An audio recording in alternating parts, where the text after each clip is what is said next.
opportunity to practical जरूर करो एक बार।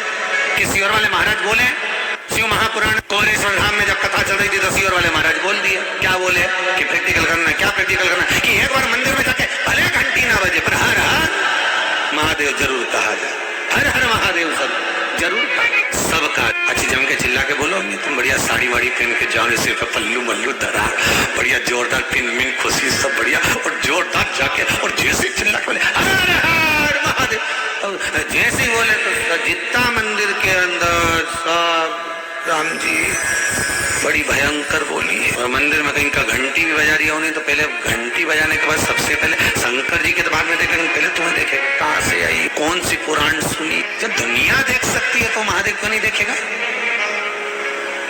इस संसार सागर में आकर अगर मैंने सबसे ज्यादा कोई काम करा तो एक करा कि कोरा कोरा कागज काली काली शाही 10 को 20 कियो दयालु मैंने अवगुण बहुत कियो।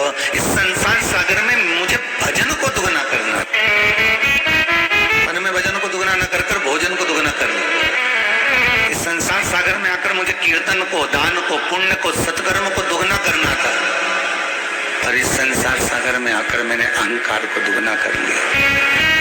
मैंने अहम को, मैंने अपने अभिमान को, मैंने अपने अहंकार को दुगना कर लिया।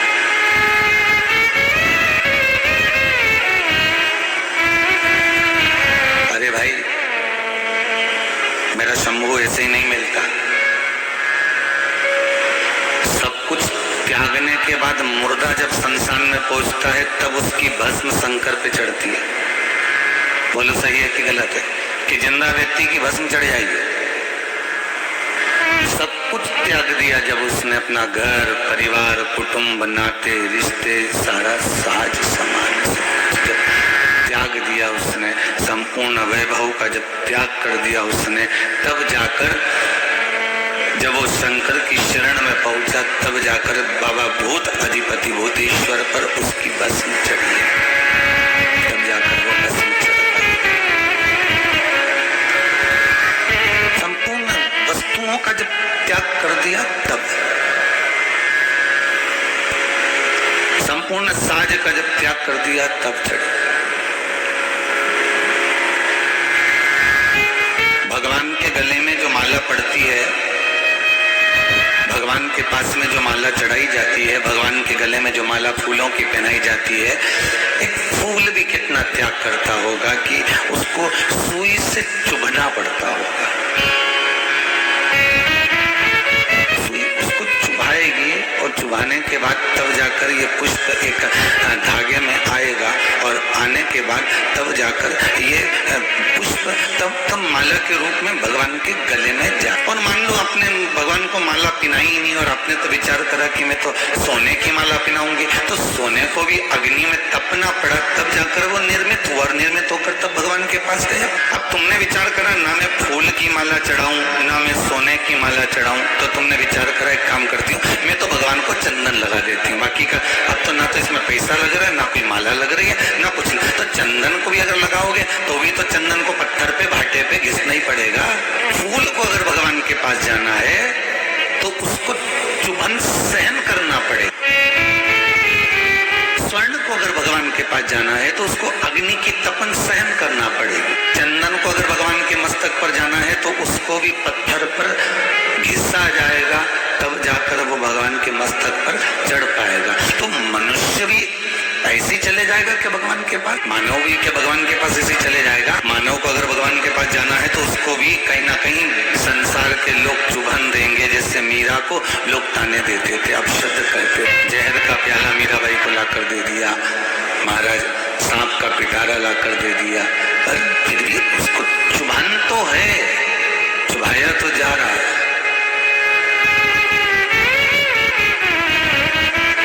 संत नामदेव जी महाराज की कुटिया में आग लगा दी और नामदेव जी महाराज की कुटिया में आग लगाई और नामदेव जी महाराज बाहर खड़े होकर देखते रहे कि कुटिया जल रही है। अब करें क्या, तो ये तपाया जा रहा है, कुटिया में आग नहीं लगाई, ये सोने को निखारा जा रहा है, तपाया जा रहा है।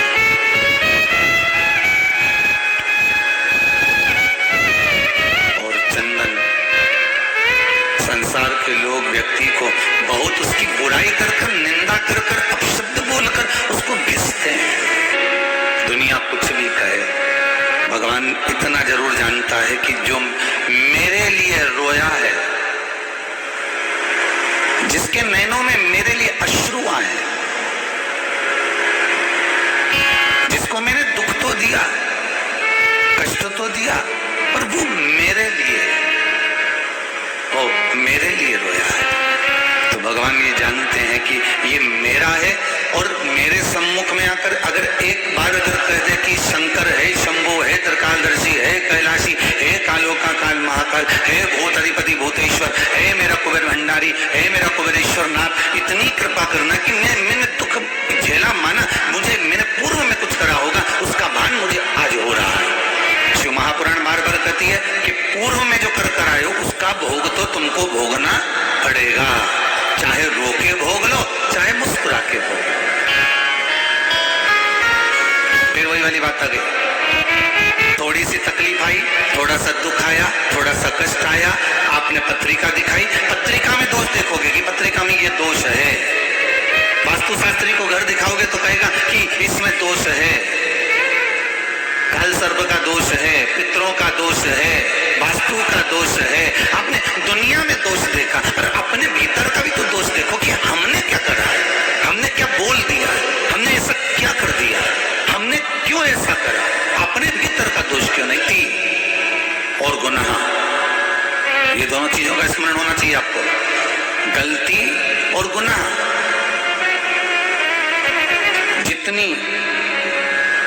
जितने लंबा सफर करते हैं ये ध्यान दीजिएगा, गलती और गुनाह ये जितना लंबा सफर करेंगे, गलती आपने छुपा ली, छुपा कर रख ली और उसका लंबा सफर चल रहा है, गुनाह तुमने कर लिया और छुपा लिया, वो लंबा सफर चल रहा है। ये गलती और गुनाह जितना लंबा सफर करते हैं उतना वापिस आने में देरी होती है। अपनी गलती को, अपने गुनाह को लंबा सफर मत करने दें। जैसे गलती हुई वैसे ही सदगुरु के चरण में, माता पिता के चरण में, घर के बड़ों के चरण में, और जिसकी गलती करी उसके चरण में जाकर माफी मांग लेना। इसको लंबा सफर मत करने देना कि परसों नरसों और दिन तो मालूम पड़े वो गलती खिंचाती जाएगी और खिंचाएगी, फिर मुख नहीं दिखा पाओगे। गुनाह जो करा है उसके लिए भी क्षमा याचना। मुख किससे? कर्म का भोग है, मनुष्य को भोग।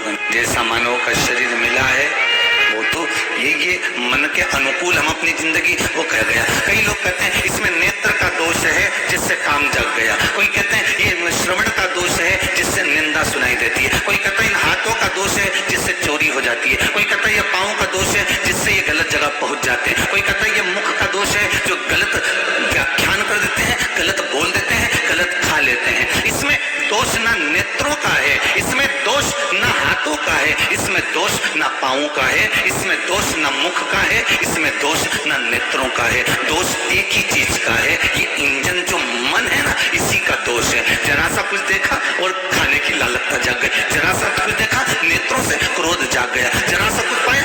आखिर ये मन जो है ये इंजन है, इस इंजन को थोड़ा सा चेंज करना पड़ेगा तो हमको सब कुछ अच्छा नजर आने लगेगा, हमको सब कुछ अच्छा सुनाई देने लगेगा, हमारे हाथों से सब अच्छा होने लगेगा, हम अच्छी जगह जाने लगेंगे, हम अच्छा बोलने लगेंगे, हम अच्छा खाने लगेंगे, क्योंकि ये मन ही सबसे विचित्र इंजन है। जो दुनिया के लोग डब्बे बदल रहे हैं, आप भी डब्बे बदल रहे हो। जरा सा कहीं पे कुछ गंदा देख लिया तो आंखें फेर लियो, राम जी राम, अच्छी बात थोड़ी ना।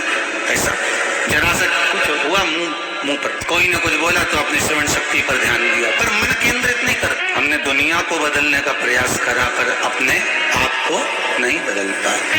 हर बार हम कहते रहे हम सुधरेंगे, हम बदलेंगे, युग बदलेगा। बदलोगे कब? वो समय, वो घड़ी, वो पल, वो क्षण आपके पास में आना भी तो चाहिए। उस पल, उस घड़ी, उस क्षण का इंतजार कर रहे हो, पर इंतजार किस चीज का करो? और ये मन जब बदल गया, ये चित्त, ये वृत्ति जब व्यक्ति की बदल जाती है तो चाहे कितनी भी गलत संगति सामने आ जाए तो भी वो गलत नहीं कर पाता। विभीषण और कैकेयी, इसका उदाहरण लंका में विभीषण रहते हैं, चारों तरफ राक्षस रहते हैं, अपशब्द कहने वाले, ताने देने वाले, मद्यपान करने वाले, मांसाहार करने वाले, भक्षण करने वाले, वैश्यावृत्ति करने वाले, जुआ खेलने वाले, सारे उस लंका के अंदर निवास करते थे। इसके बाद भी विभीषण में कोई आदत आई क्या? अरे बोलो तो नहीं।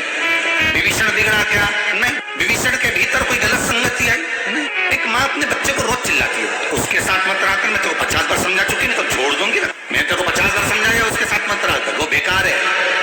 गंदा लगता है मुझे उसके साथ मत रहना, ये तो दूंगी तो दर्द। वो गलत काम करता है, वो जुआ खेलता है, वो मांसाहार करता है, मदिरापान करता है, वो वेश्यावृत्ति करता है, उसके साथ मत रहना। पर शिव महापुराण की कथा तो कहती है कि लंकाधिपति रावण की उस नगरी में सारे ही ऐसे थे, एक विभीषण को छोड़ सारे। तो वो क्यों नहीं बिगड़ा? क्योंकि उसने अपने मन को, इस इंजन को परमात्मा में लगा कर रखा था। तो डब्बे बदलने की जरूरत नहीं है। फिर तो देखे जितना देखना। कौन कहता है कि नाटक मत देखो? कौन कहता है कि फिल्म मत देखो? कौन कहता है कि सीरियल मत देखो? तुम नाटक देखो पर घर में नाटक मत करो। तुम पिक्चर देखो पर चरित्र का पिक्चर मत करो। खूब देखो, जितना देखना देखो, पर इस चित्त वृत्ति में, इस इंजन को जरा ध्यान रखना। इंजन बेकार हो गया। ये नेत्र नहीं, ये श्रवण शक्ति नहीं, ये मुख नहीं, ये हाथ नहीं, ये पैर नहीं, ये इंजन को। और इंजन सुधर जाए तो ठीक है, नहीं तो जो इंजन का मालिक है ना, उससे कह दो, वही परमात्मा से कि ये मन तूने जो दिया है बड़ा बेकार दे दिया साहब है। इसको क्यों कि ये गलत सामान मत खा, तो भी दे के सवेरे के टाइम तो पहुंच ही जाए। सुबह नहीं पहुंचे तो रात के पहुंच जाए। तो भगवान से प्रार्थना करो कि मन तूने बड़ा विचित्र दे दिया, इंजन बड़ा गड़बड़ दे दिया, मैं क्यों कि ये गलत चीज मत दे। इसके बाद भी ये नेत्र पहुंच जाते, जान कर करके वो व्हाट्सएप खोलने में आ जाए। नहीं पढ़ना अपन को मैसेज किसी का, फिर भी बात ना। नेत्र का दोष नहीं है, दोष किसका है? अरे बोलो जम के। हमें नहीं सुनना निंदा, हमें निंदा नहीं सुनना। उसके बाद भी ले दे के हमारी वो काकी जी के भेज दिया ना, मासी जी के भेज दिया ना, मामा जी के भेज दिया ना, फूफा जी के भेज दिया, और वो बैठे और जो बात करना चालू करी। तो थोड़ी देर तो सोफा पे बैठे ने, तुमने मना भी कर दिया, देखो हमारे सामने फालतू बात मत करना। फिर उसने बात घुमा दी, और घुमा के जब दूसरी तरह से करना चालू करी ने, तो ऐसा रस आया। तो अब तो कि रिमोट से टीवी बंद कर दो थोड़ी देर जरा, अब मासी जी आई थोड़ा सुन ले क्या कह रही बेचारी। अब तो ये श्रवण का दोष नहीं है, दोष मन का है। चित्त वहां लग गया उस निंदा में, मन वहां लग गया उस निंदा में, नेत्र वहां पहुंच गए उस गलत जगह, मुख गलत पहुंच गया। ये मन के डॉक्टर कितना मना करता है शुगर वालों को बोलता है ना कि ये मीठा मत खाना, बिल्कुल भी तुम्हारे लिए हानिकारक है। फिर भी शुगर वाला व्यक्ति वो इंजेक्शन ले लेगा, टेबलेट खा लेगा। पर मन सामने अगर काजू कतली आ जाए, सामने अगर बंगाली आ जाए, सामने रसगुल्ला आ जाए, तो क्या करेगा? रसगुल्ले को भी निचोड़ लेगा पर खाएगा। जब ये जिह्वा का दोष नहीं है, ये दोष जिह्वा का नहीं है, ये इंद्री, इस इंद्री का नहीं है, दोष है इस इंजन का, इस मन। ये मन सब दूर जाता है, पर ये मन परमात्मा के आगे झुक नहीं। अभिमान, अहंकार, अभिमत्ता, अहमता, भगवान के सामने झुकने, भगवान के सम्मुख में झुक गया, भगवान के सामने झुक गया। आपको कथा में इससे पहले जो कथा हुई थी उसमें वर्णन किया था, इस सिर को घर के बुजुर्गों के सामने, घर के बड़ों के सामने, गुरुजन के सामने, माता पिता के सामने, परमात्मा के सामने इस सिर को झुका दिया करो। क्यों?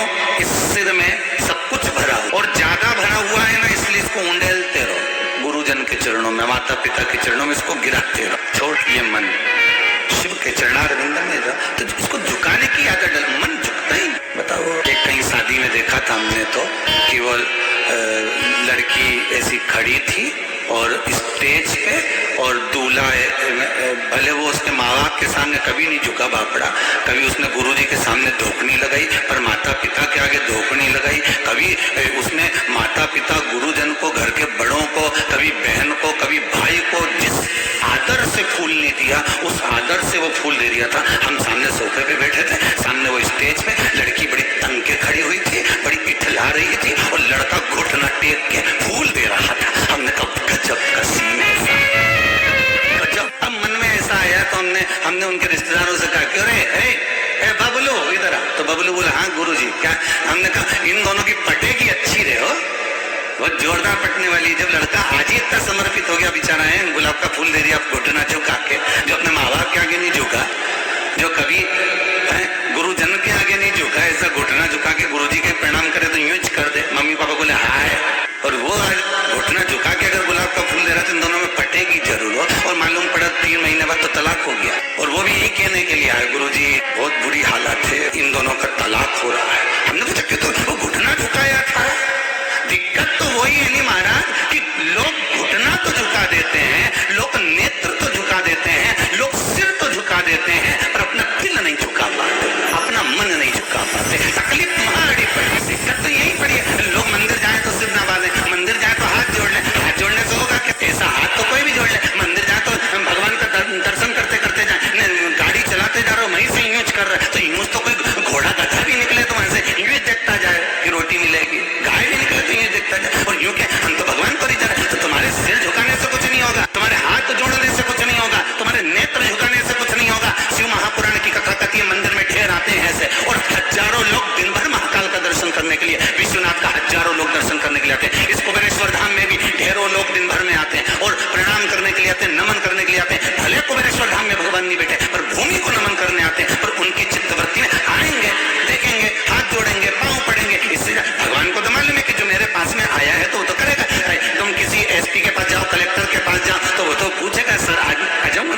भगवान के ऐसे तो तू भी आया, पर यहाँ झुका तो शरीर, तू सिर भी नवाया तूने, हाथ पैर भी झुकाया, पर दिल नहीं झुका पाया, मन नहीं झुका पाया। इस चित्त को, इस वृत्ति को, इस मन को, इस हृदय को, इस दिल को तू घर में बैठ कर भी मुझे नवा लेता तो भगवान के तो मंदिर आकर ही दिखावा करने की जरूरत ही नहीं पड़ती। तू दिल तो नवा, मन तो झुका, इस चित्त को तो नवा।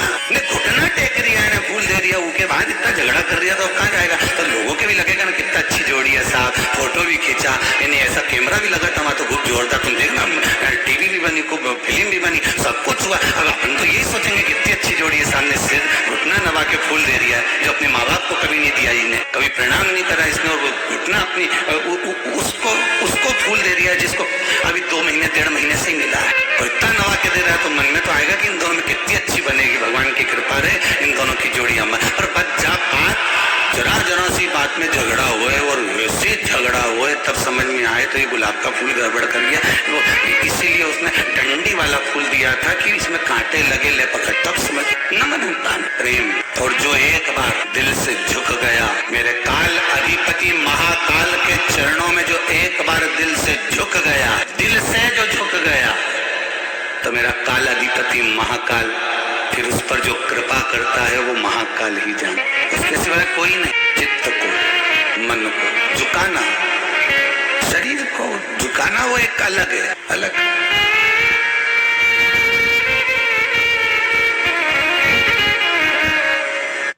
हेयर रिमूवल क्रीम चूज करते वक्त don't go for offers and deals, क्योंकि उनके साथ फ्री मिलते हैं ban chemical smell, redness, burns और इची स्किन।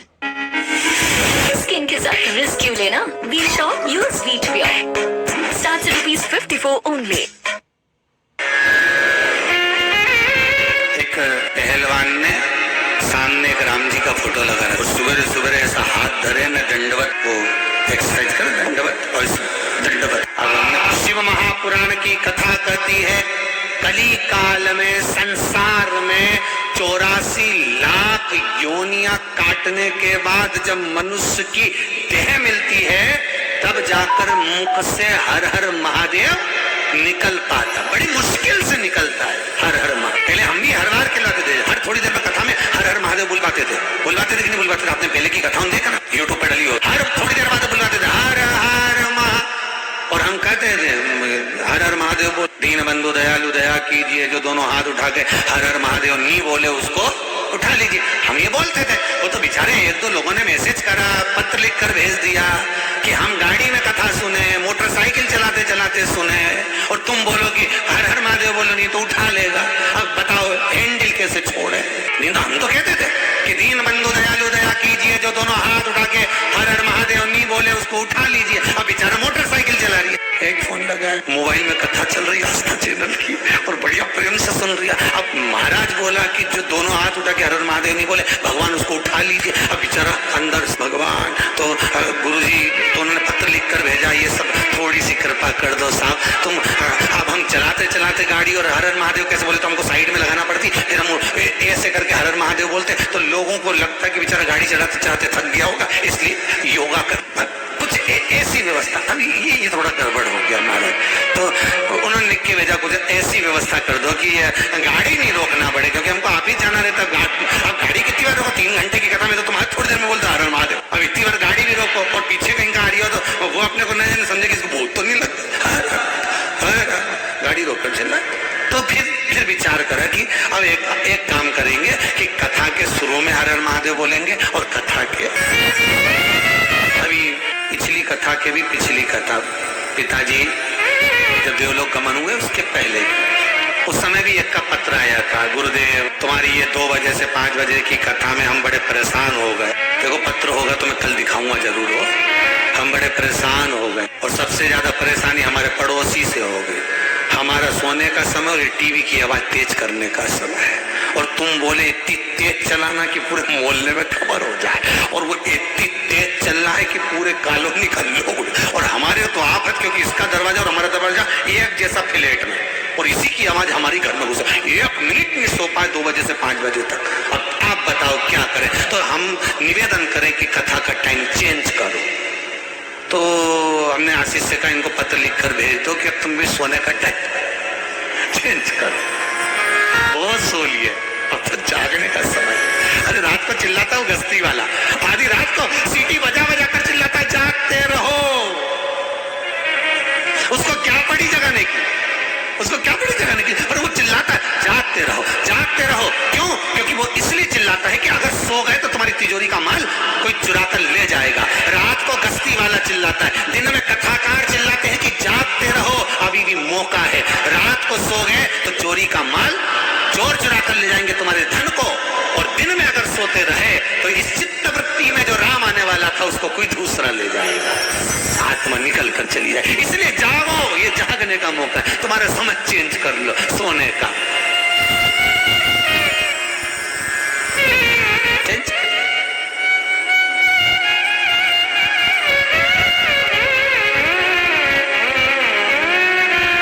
चित्त वृत्ति में शिव समाए तो वो सुख ही दूसरा। अब नारद जी के भीतर अहंकार आ गया, नारद जी के भीतर अभिमान समा गया। अब उन्होंने जाते से कहा हर हर महादेव, जैसे हर हर महादेव बोले शंकर जी के नेत्र खुल गए। शिव जी के नेत्र ऐसे खुलते नहीं है, पर हर हर महादेव बोलता है ना कोई व्यक्ति तो नेत्र खुल जाता, तो शिव तुम्हारे साथ जपेगा। पर तुमने जैसे ही मंदिर में पहुंचते से कहते हर हर महादेव, शंकर भगवान के नेत्र खुल जाएंगे। उसका कारण क्या था? गंगा जिस समय भगवान शंकर की आराधना कर रही थी, गंगा मैया जिस समय शिव की तप साधना में डूबी हुई थी और भगवान शंकर को पति बनाना चाहती थी, पर गंगा शिव को पति नहीं बना सकी, पार्वती शिव के पति हुए। तब गंगा ने वर मांगा था कि मुझे एक वर दे दो। क्या वर? गंगा कहती है संसार में ऐसे कई लोग होंगे जो गंगा नहाने भी नहीं आएंगे, संसार में ऐसे कई लोग होंगे जो गंगा नहाने नहीं आएंगे। शिव मांस और हड्डी ये दोनों एक साथ गंगा में आ जाए तो समझ लेना पूर्वजों की कृपा है।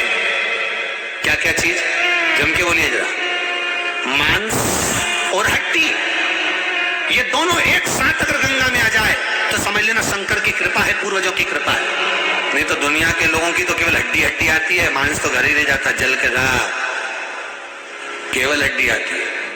अगर कभी आप गंगा नहाए हो शरीर से जीते जी तो बड़े प्रसन्न हो ना, बाबा ने बड़ी कृपा करी कि गंगा नहा ली हो, बड़ी कृपा करी है भोलेनाथ जी ने, गंगा नहा ली है, बड़ा दयालु है बोले, बड़ा गंगा ने वर मांगा। क्या वर मांगा गंगा ने? गंगा ने एक वर मांगा, मुझे एक वर ऐसा दे दो कि व्यक्ति कहीं पर भी रहे और एक बार हर हर गंगे कह दे, हर हर महादेव कह दे, तो ही उसे गंगा के स्नान का पुण्य मिल जाए और मेरे भोलेनाथ का उसको दर्शन नेत्र खोल कर हो जाए।